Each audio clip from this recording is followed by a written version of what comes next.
Chapter 60. The Time of Jacob's Trouble. I saw the saints leaving the cities and villages, and associating together in companies, and living in the most solitary places. Angels provided them food and water, while the wicked were suffering from hunger and thirst.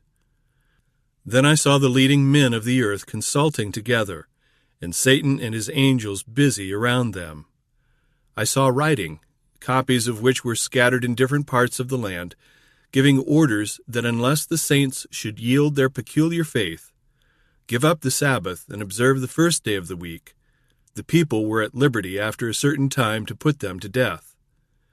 But in this hour of trial the saints were calm and composed, trusting in God and leaning upon His promises that a way of escape would be made for them.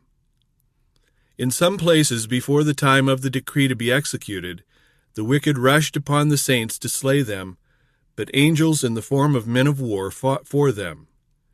Satan wished to have the privilege of destroying the saints of the Most High, but Jesus bade His angels watch over them.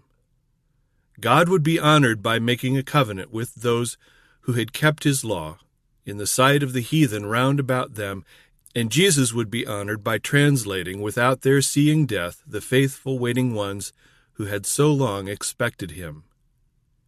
Soon I saw the saints suffering great mental anguish. They seemed to be surrounded by the wicked inhabitants of the earth. Every appearance was against them. Some began to fear that God had at last left them to perish by the hand of the wicked. But if their eyes could have been opened, they would have seen themselves surrounded by angels of God. Next came the multitude of the angry wicked, and next a mass of evil angels hurrying on the wicked to slay the saints. But before they could approach God's people, the wicked must first pass this company of mighty holy angels. This was impossible.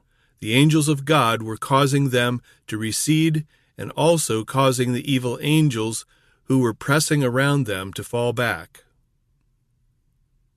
The cry for deliverance. It was an hour of fearful, terrible agony to the saints. Day and night they cried unto God for deliverance.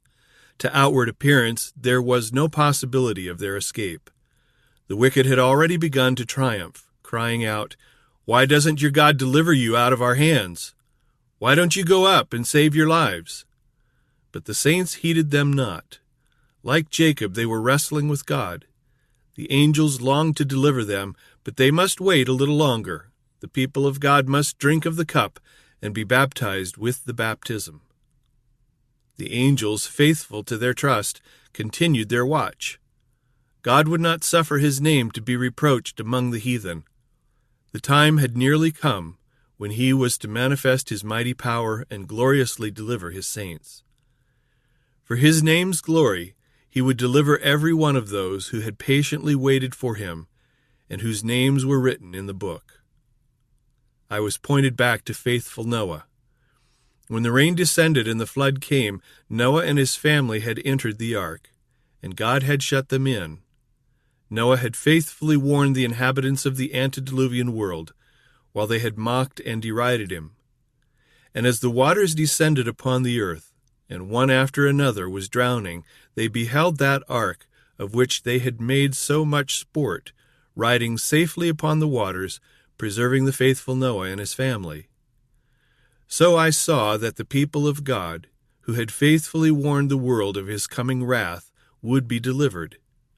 God would not suffer the wicked to destroy those who were expecting translation, and who would not bow to the decree of the beast or receive his mark.